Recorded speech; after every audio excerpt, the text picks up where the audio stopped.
You're listening to This Week in South Baltimore, brought to you by SouthBmore.com. Kevin, what's happening, my man? We are back another week of This Week in South Baltimore. It's been a few weeks since we last talked. What's been going on with you, man? How you been doing? Doing well, a little bit relaxed. Had some beach time, but it's always about South Baltimore, so I'm ready to get back and talking about the latest and greatest.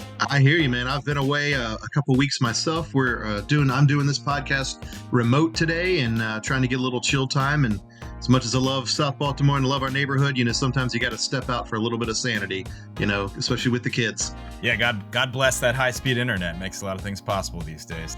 I have to first give a shout out and say thank you to all of our new subscribers and those of you that are listening via iTunes and Pandora and Spotify, etc. I want to thank everybody who's been listening and tuning in, and would like to open it up. Kev, where could we send folks? Let's talk about how we got all these people listening to us on the podcast now.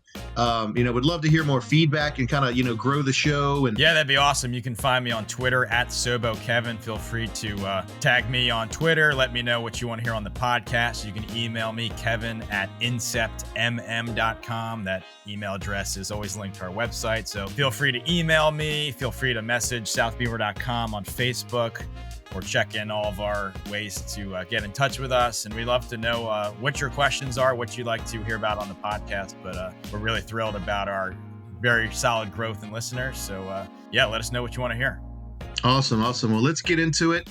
As we always do, let's talk about some openings and closings of some of our restaurants and businesses around South Baltimore. Sure. There's always a lot of South Baltimore business news. And even when there's not a pandemic going on, there's so many storefronts. There's so many commercial spaces in South Baltimore. There's just constantly a revolving door of businesses opening and closing. We certainly hope that the closings are at a minimum, but there's always news. So unfortunately, Himalayan Bistro, a Nepalese and Indian restaurant that's been here since 2016, they are closing their 3,600 square foot restaurant at 1030 Light Street in Federal Hill. They had a really good Indian and Nepalese buffet. They offered lunch and dinner. So unfortunately, they are closing that location. But the good news is owner Danny Lamachain and his wife Kalpana, who run that business, they want to stay in the neighborhood. They want to find another space that's smaller. So they are out looking for another space to relocate Himalayan Bistro. I know we have a lot of real estate professionals that tune into everything we're doing at southbeamer.com. So if you know of any spaces that might work for them, certainly let them know. We'd love to keep them in their neighborhood. It's a place I've been a few times. Delicious Indian and Nepalese food. So hopefully the Lamachain family can find a way to stay in the neighborhood. But unfortunately for now, 1030 Light Street is no longer the home of Himalayan Bistro. Moving to McHenry Row, they're having some more closings, which is unfortunate. Fresh Cleaners is closing. That's a dry cleaners in the neighborhood.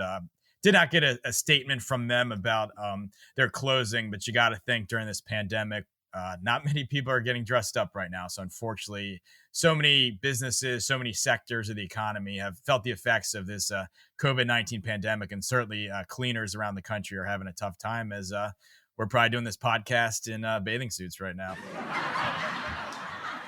And then another closure at McHenry Row, Hair Cuttery.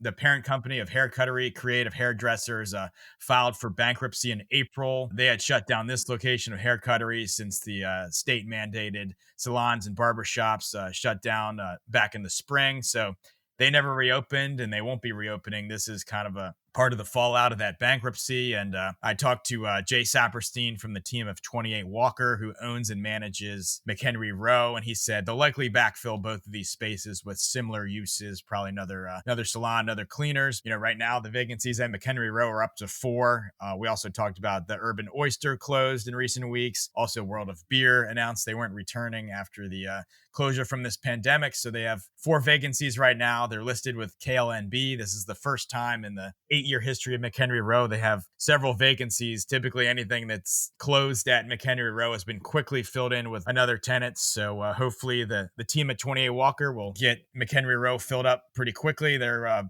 one of the best retail developers in the city, as they also have Canton Crossing. So we'll see what happens there, but certainly unfortunate we're losing some businesses at McHenry Row, but also creates opportunity for new businesses that want to be part of that vibrant shopping center.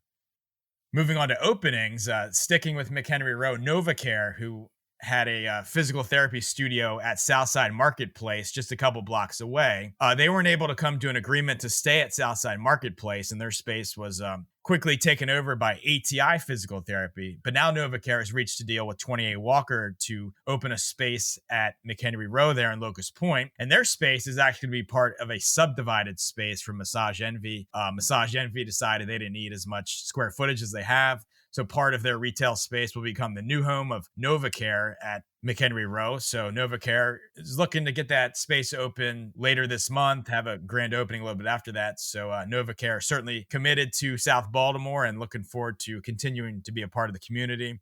And then we have an exciting opening for the South Baltimore and Riverside community as Riverside Tap House has opened at 1542 Light Street. This is the former home of Das Beer House. The team there did a really nice renovation of the space. It's owned by Ryan Kehoe, who's a former general manager at Social Pub. He's a veteran of the United States Navy. He's a neighborhood resident. He's brought on a team he's pretty excited about. Chris Canty's the beverage director for Riverside Tap House. He's a neighborhood guy. He's worked at places like Wiley Gunter's.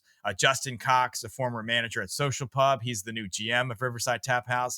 And then Chef Bobby Bassett, who helped start the menu at a couple restaurants in City Dock area of Annapolis and worked many years in the hotel industry. They told Bobby to create a menu that's a take on bar food, and it's got some really exciting looking items like cheesesteak egg rolls and all kinds of fancy cheesesteaks, smash burgers, a big salad recipe. All of their sauces are handmade. They do duck fat donuts that I got to try, which were really awesome. So a really, really creative bar food menu. And if you ever look at my bio on southbeamer.com, it says I'm a bar food foodie. So this type of menu is right up my alley. So really excited, really exciting menu there at Riverside Tap House. The space looks great. Like all restaurants, they're limited to 25% indoor capacity right now, but they have a nice amount of tables there along Randall Street for outdoor dining right now. So they're really excited to get open. They were hoping to open that for March Madness. And then obviously things happened, but now they're open now and they're off to a great start.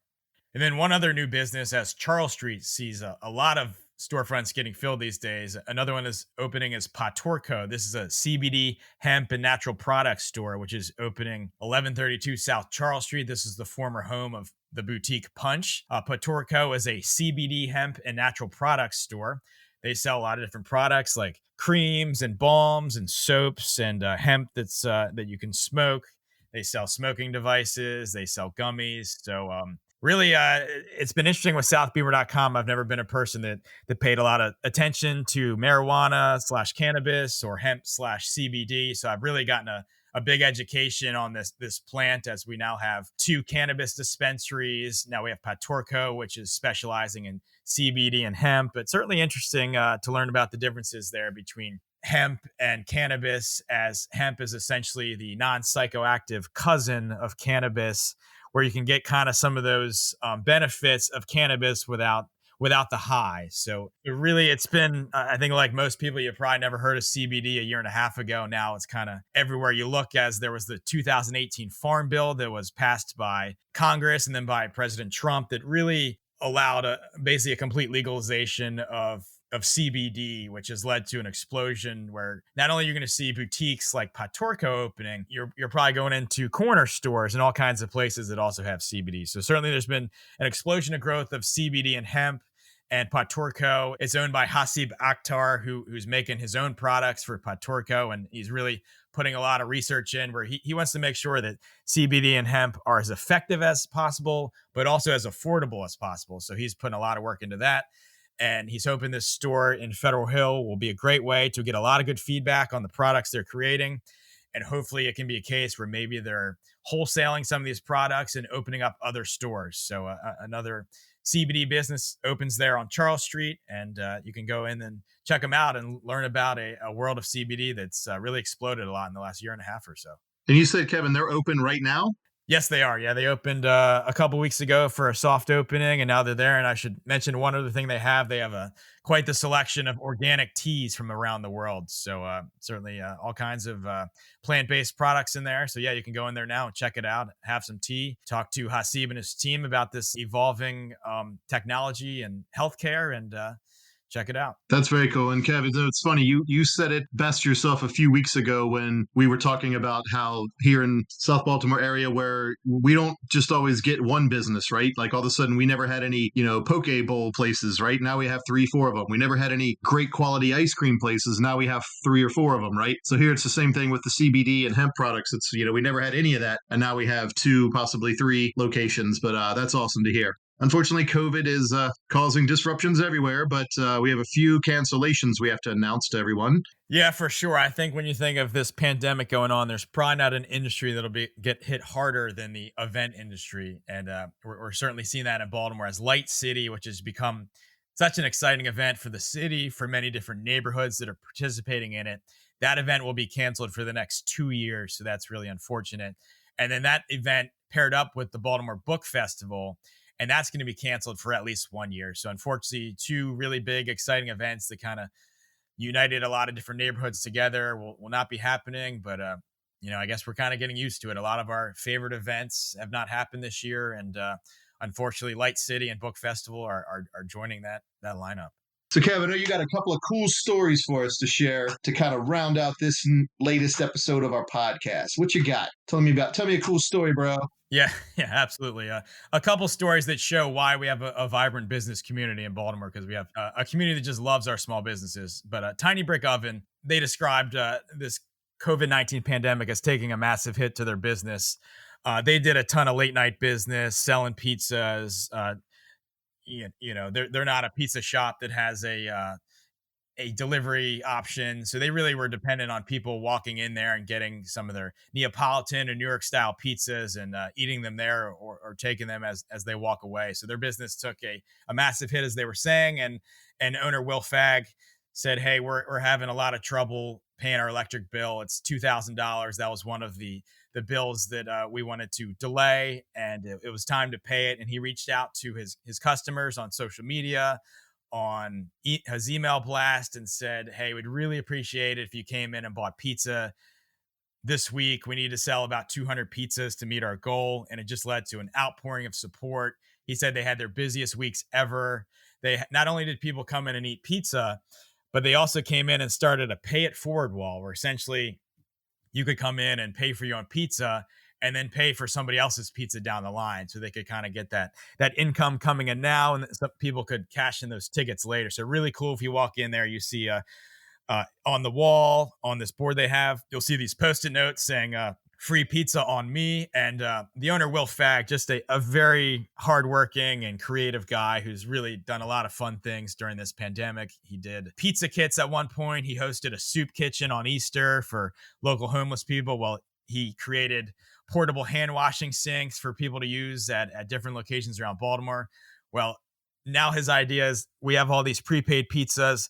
Let's kind of do a soup kitchen for the homeless where they can have pizza. So he's going to host an event one night where local homeless people or local people that just need a meal can come in and have some pizzas. So just an awesome example of people helping people helping people. So I love that story. Yeah, then another story, Ice Queens, which one of their owners, Deja Kabia, is African-American. They had some damage to some of their signs outside, and there were some racist comments hurled their way. So they were asking for support to help pay for some of those signs that were damaged. And it really led to a huge outpouring of support to show support for their business and also help them have some good days of business to help pay for some of the damage. So not only did the Locust Point and South Baltimore community come out strong in support of Ice Queens, but also a lot of people from around the city, a lot of local politicians came out to support Ice Queens, and they had big lines throughout the weekend that it happened and the subsequent days. So certainly 2 great stories of South Baltimoreans and Baltimoreans seeing a business that needs a boost, and they gave it to them big time. So great to see. You can see why we have so many great small businesses in South Baltimore, because it's a place where we support them, we love them, and we really like it to be a part of our daily life. That's awesome. What a cool story, Kevin. Thank you for sharing that. And 2 great examples there of how our neighborhood rallies together and helps out each other. And we're all in this together. Appreciate everyone staying positive and trying to be as positive as possible. It's not always easy, but we will get through this. And if our little podcast can be one little brightness in your day, we appreciate that too. So thank you very much. All right, everybody, we thank you for tuning in to this week's episode of This Week in South Baltimore. Make sure you like and subscribe our podcast. And Kev, tell people how they can learn more about southbmore.com. Yeah, definitely come to our site, southbeaver.com. Check out our daily articles, our daily specials that we feature for local restaurants.